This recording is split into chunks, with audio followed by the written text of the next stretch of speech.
اللہ اکبر، تیری تک کے ادامہ میں مرید ہو گئے۔ اس بوڑھی عورت کا قصہ بھی آپ نہیں بھول سکتے، جو گھر کا سامان باندھ کے اپنے دروازے پہ بیٹھی ہوئی تھی، اور اس نے سنا تھا مکے میں ایک جادوگر آیا ہے، جسے ملتا ہے اس کا دین چھین لیتا ہے۔ کہیں ایسا نہ ہو کہ کہیں اس سے ملاقات ہو جائے اور وہ دین ہی میرا چھین لے، مجھے شہر چھوڑ دینا چاہیے۔ گھر کے تھڑے کے اوپر سامان باندھ کے بیٹھی ہے، حضور بھی گزرے، اس نے دیکھا تو کہا، بھتیجے یہ سامان میرے سر پہ رکھ دے۔ حضور نے سامان اٹھایا، دیکھا تو بوجھل تھا، وزنی تھا، اور بڑھیا کو دیکھا تو کمزور تھی، تو کہا کہ بڑھیا اگر چاہو تو جہاں چاہتی ہو میں خود نہ چھوڑا۔ اس نے کہا اس سے بڑی مہربانی کیا ہوگی۔ حضور نے سامان اٹھایا ہوا ہے اور بڑھیا سے باتیں بھی کرتے جا رہے ہیں۔ تو بڑھیا کو کہا کیوں جا رہی ہے؟ اس نے کہا کہ سنا ہے یہاں ایک جادوگر ہے جو لوگوں کا دھرم لوٹ لیتا ہے، لوگوں کا دین لوٹ لیتا ہے۔ میں نے ساری زندگی بتوں سے وفا کی ہے، میرے آباء و اجداد نے بتوں سے وفا کی ہے، میں چاہتی ہوں دین اجداد ہاتھ سے چھوٹ نہ جائیں، آخر اس شہر میں رہتی ہوں کہیں مل نہ جائے۔ خیر حضور نے کچھ نہیں کہا، اس کا سامان نہیں پھینک دیا کہ ٹھیک ہے تم پھر جاؤ۔ سامان اس کا اٹھایا اور جہاں تک اس نے جانا تھا سامان پہنچایا، سامان سپرد کر کے واپس پلٹنے لگے تو اس نے کہا بچے اپنا نام تو بتا دے، لوگ کہیں گے کہ مکہ چھوڑ آئی ہو تو بتاؤں گی ایک جادوگر کے دکھ سے چھوڑ آئی ہوں، تو وہ کتنا برا بھلا کہیں گے شہر مکہ کو کہ جس مکہ سے لوگ نقل مکانی کرنے پہ مجبور ہو گئے، تو میں انہیں یہ بھی بتاؤں گی کہ جس مکے میں جادوگر رہتا ہے اتنا اچھا نوجوان بھی رہتا ہے، تو تیرا نام لیا کروں گی، تیرے قصیدے پڑھا کروں گی۔ تو حضور علیہ السلام مسکرا پڑے، کہا بڑھیا جس جادوگر سے بھاگ کے آئی ہے وہ تیرے سامنے کھڑا ہے۔ اس نے کہا سچ سے آپ ہی محمد ہیں؟ حضور نے فرمایا نام میرا یہی ہے۔ تو اس نے کہا پھر آپ کا جادو میرے پہ چل گیا ہے۔ اللہ اکبر، تیری تک کے ادامہ میں مرید ہو گئے۔ لوگوں کی خدمت کریں، بوڑھوں کے کام آئیں، دکھیوں کے کام آئیں، مصیبت زدہ کے کام آئیں۔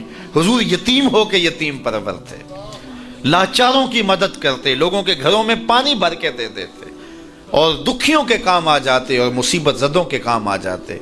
تو حضور سے پیار کرنے والوں، امت میں آپس میں حسد نہ پھیلاؤ، بغض نہ کرو، نفرتوں کے پہاڑ کھڑے نہ کرو، ایک دوسرے سے پیار کرو، جڑو، امت وحدہ بنے، اور اپنے ماحول کو، اپنی معاشرت کو ایک خوبصورت معاشرت کا رنگ دو، اور اپنی زندگی کو حضور کے نام کر دو۔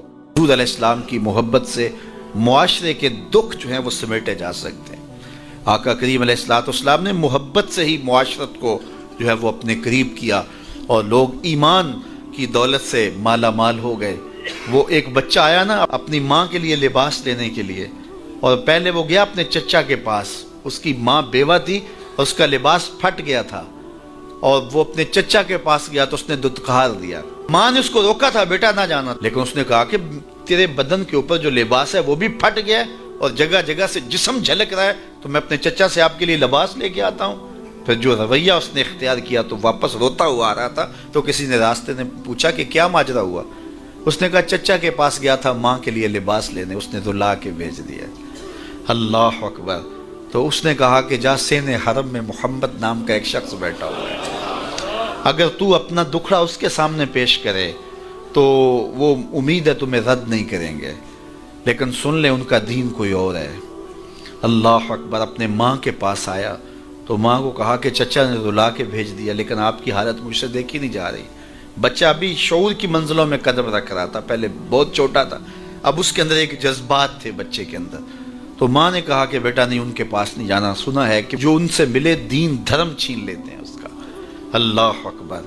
تو حضور علیہ السلام کے پاس جانے سے ماں روکنے لگی، لیکن بچے نے کہا کہ امی میں پکا رہوں گا، بتوں کا وفادار رہوں گا، تم اس ٹینشن کو، اس پریشانی کو چھوڑ دو۔ اور حضور کی خدمت میں حاضر ہوا۔ حضور صحن حرم میں چادر اوڑے بیٹھے ہوئے تھے، اور جا کے کہنے لگا میں پہلے بات آپ سے کر لیتا ہوں، آپ کا دین میں نے قبول نہیں کرنا۔ حضور مسکرا کے بولے بیٹا بتاؤ کس لیے آئے ہو؟ کہا میری ماں بے لباس ہے، میں آپ سے لباس لینے آیا۔ حضور نے چادر رحمت اتار کے اس کے کندھوں پہ ڈال دی۔ اللہ اکبر۔ وہ واپس آ گیا اور ماں پر حضور کی چادر اڑائی۔ اللہ اکبر۔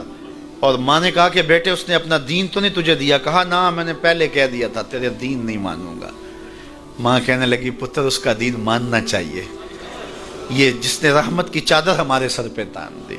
کچھ لوگ کہتے ہیں جی بس میں تو اللہ کی مخلوق کی خدمت کرتا ہوں، میں تو حج بھی نہیں کیا، اس کے پیسے بھی غریبوں کو دے دیے ہیں۔ وہ تبلیغ کرتے ہیں لوگ کہ جناب قربانی کے پیسے بھی اگر غریبوں میں دے دیے جائے تو یہ زیادہ اچھا ہے، ان کی مدد ہو جائے۔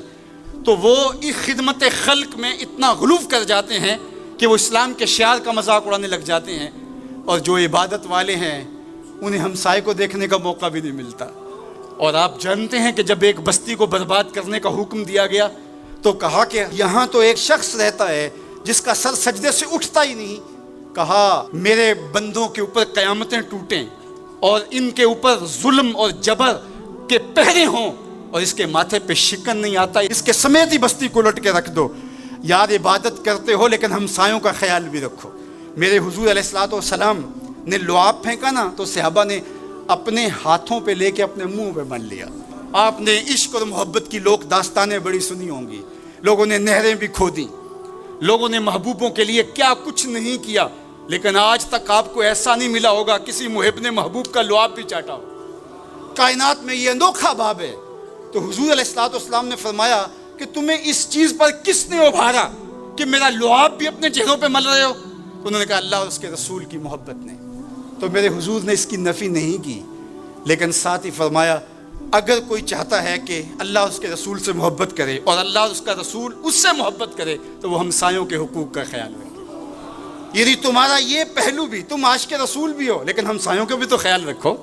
تمہارے گھر پہ جھنڈا تو لگا ہے حضور کے میلاد کا، لیکن اگر ہمسایوں کے گھر میں اندھیرا ہے تو یار اپنے گھر میں اس سال اگر چراغاں نہیں کر سکے، غریب ہمسائے کا میٹر کٹ گیا اس کا بل دے دو، آمنہ کا لال زیادہ خوش ہوگا، میلاد والا رسول زیادہ خوش ہوگا۔ اس لیے دونوں پلڑے برابر رکھو، نہ تو عبادات کے زعم میں تم خدمت خلق کو اور ہمسایوں کے حقوق کو، رشتہ داروں کے حقوق کو بھول جاؤ، اور نہ یہ کہ تم خدمت خلق کے نام پہ عبادات کا مذاق اڑانے لگو۔ وَكَذَلِكَ جَعَلْنَاكُمْ أُمَّةً وَسَطًا۔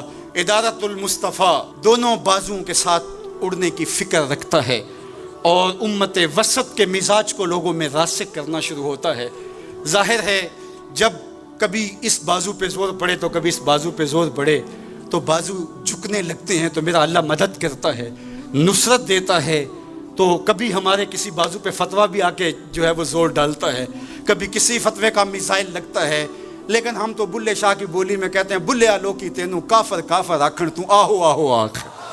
ہمارا کام الجھنا تھوڑا ہے، ہم نے تو آگے بڑھتے ہی چلے جانا ہے، اور ہماری منزل تو مدینہ ہے، ہم نے تو اس کی طرف عازم سفر رہنا ہے۔